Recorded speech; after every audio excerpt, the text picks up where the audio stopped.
baharın kışın var mı? Radyoya denge gel, denge azadiyeye.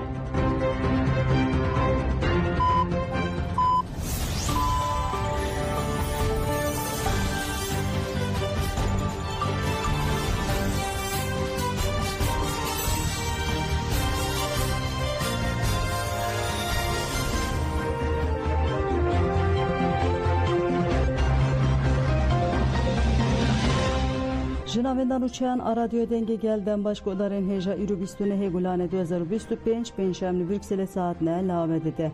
Hemen uçayan serisi ve peşkeş bikindem dam azadiya reber apoy.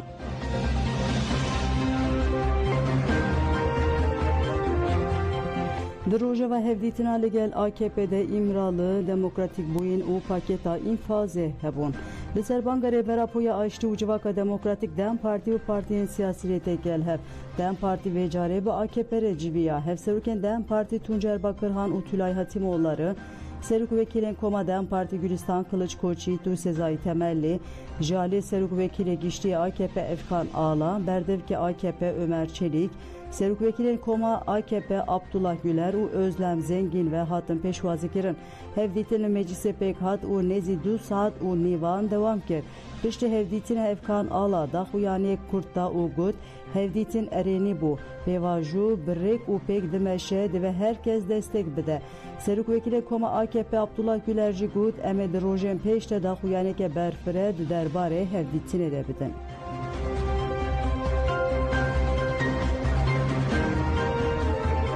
Numa Kurtulmuş Kut Pevajuyanu Despekir Berpirsiyariya Meclisiye Serokê Meclisê Numa Kurtulmuş û Serokê Giştî MHP Devlet Bahçeli li meclisê 25 daqiqayan hevdîtin kirin. Piştî hevdîtinê civîneke hevpar a çepemenî hate pêkanîn. Kurtulmuş axivî got li Tirkiyeyê pêvajiyeke nû dest pê kiriye. Ev pêvajû bi rengekî şember li pêş cavên milletê me tê birêvebirin. Ji bo serxistina vê ji niha û pêve wezîfe dibe para meclisê. Divê li ser meclisê komisyoneke bi temsîla hemû partiyên siyasî beava kirin. Bi vî rengî pêvajû bêşopandin, kontrol kirin û pêşengî jê re were kirin. Kurtulmuş Balkşanser guhertinên mezin yên li herêmê û got firsendeke dîrokî hatiye ber Tirkiyeyê. Ji bo vê firsendê jî pêwîstî bi berpirsiyareke mezin heye. Ev pêvajû ne pêvajûyeke welê ye ku partiyeke siyasî bi tena serê xwe karibe bimeşîne. Mijareke dan û standin nîne.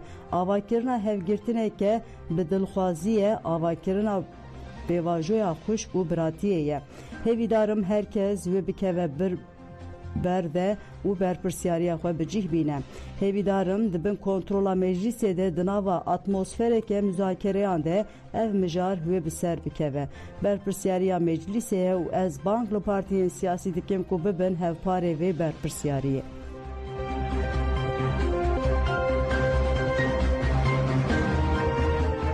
Nöbeta azadî ya li bajarê Swîsrê Cenevre'ye di roja di maha pêncû siyemîn de berdewam kir. Di çalakiya vê hefteyê de dîsa azadiya fîzîkiya rêber apû hat xwestin û bank ve hikûmeta Iraqê hat kirin ku dorpêça li ser wargeha Maxmûrê rake.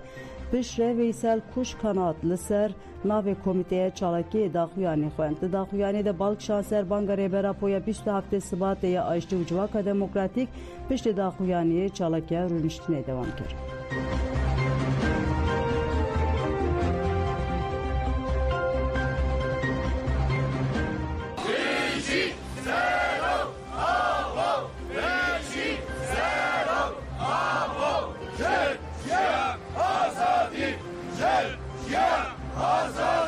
Banka 27 Sibatê ya sed salê nexşereyek ji bo pêçekbûnê avakirina qarariya hevpeş û misogerkirina aştiya civakî pêşkeş dike. Deferek dîrokî ye bi destxistina aştîk mayînde berpirsiyariya hevpara hemû civakê ye.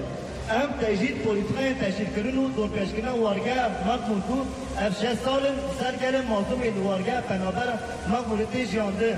Hey serok jiyan nabe. Hey serok jiyan nabe. Yaz politik Kongre Kürdistan.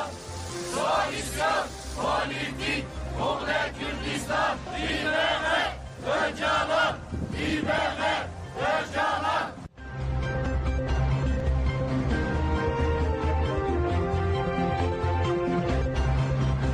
Di têkoşîna aştiyê de pêşengiya jinê geleke girîng e bi pêşengiya têja konferansa parlamenterên jin ên Kurd ya yekemîn di 28 Gulanê de angodû li Amedê hate pêkanîn û wê du rojan dewam bike.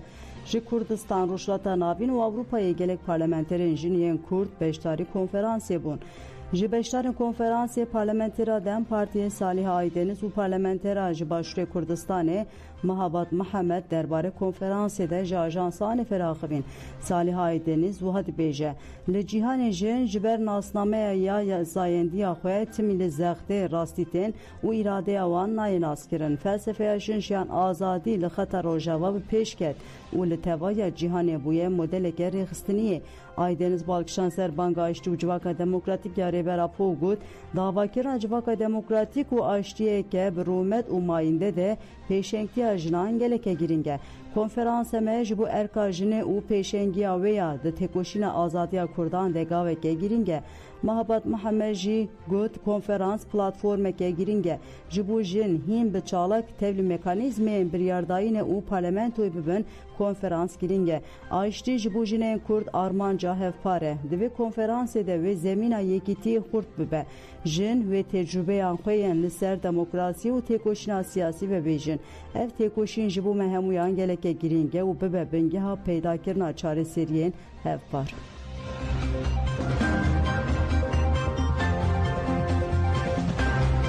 Dawî li pêkanînên cudakariyên li girtîgehan bînin. ÖHD, İHAD û CHD yên li İzmirê, Tîv û Ege Tuayder tekildar bin pêkirên mafiyên mirovan yên li girtîgeha jinana Şakranê daxuyaniyek dan.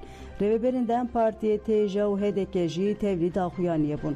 Li ser navê saziyan Hevserûka Ege Tuayderê Ayfer Yıldırım daxuyanî xwe got bin pêkirên mafan bin pêkirên li girtîgeha Şakranê sistematik têne kirin. Di serdanên malbatan de astengî têne derxistin. Girtiyên ku îtiraz dikin jî rastî cezayên disiplînê tên. Şandina girtiyên nexweş ya nexweşxaneyan tê asteng kirin. Di dema sevkirina nexweşxaneyê de cot kelepçe li girtiyan tê fers kirin. Li nexweşxaneyê jî dest kelepçekirî tên rawestandin. Li dema lêgerîna qewuşan de her tiştên belav kirin. Gelek lênûs û alevên din jî baweke keyfî tên desteserkirin. Zahtek mezin ya psikolojik li girtiyan dikin. Di vê sepanên cihêkarî û keyfî yên li girtîgehan demil dest bi dawî bibe. Em bank li Wezareta Dadê hemû sazî û dezgehên têkildar dike ku berpirsiyariya xwe bi cih bîne. Xebatên me yên têkildarî girtîgehan heta ku ev bin pêkirin bi dawî bibe wê devam bike.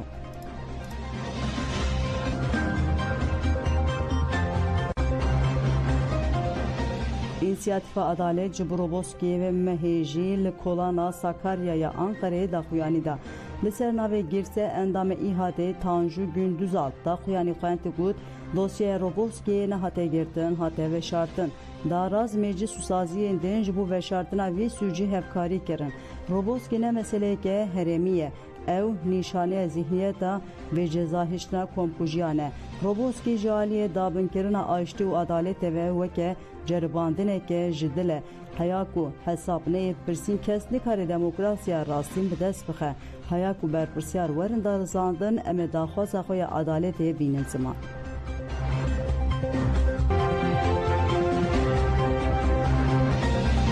Ji bo Hamid Geylanî li Ankara'ya şîn hat danîn. Ji bo parlamenterê berê BDP Hamid Geylanî li avahaya Dem Partiya Ankara'ya şîn hat danîn. Gelek welatî ji bo sersaxiyê çûne cihê şînê. Malbata Geylanî parlamenterên Dem Partiya û endamên rêveberiya navendiyên Dem Partiyê kesên hatine sersaxiyê pêşwazî kirin.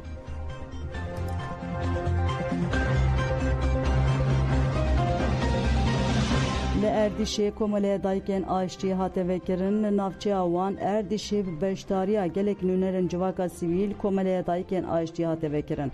Di dema vekirina komeleyê de duruşmeyên jin jiyan azadî û bijî seroka po hatin berskirin.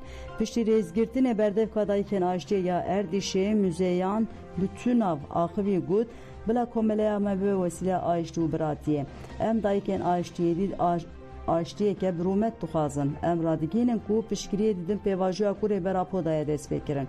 Pişta xaftinan beşdaran li ber stranan govendgirê da.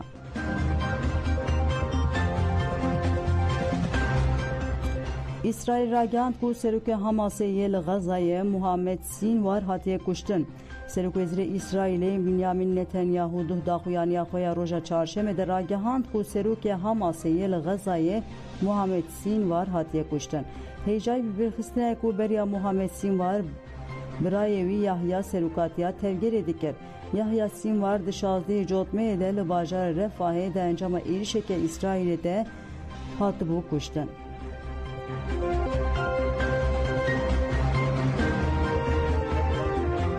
Belê godan encamên çên serî ve pêşkêşkirin ana xatirê we demiş.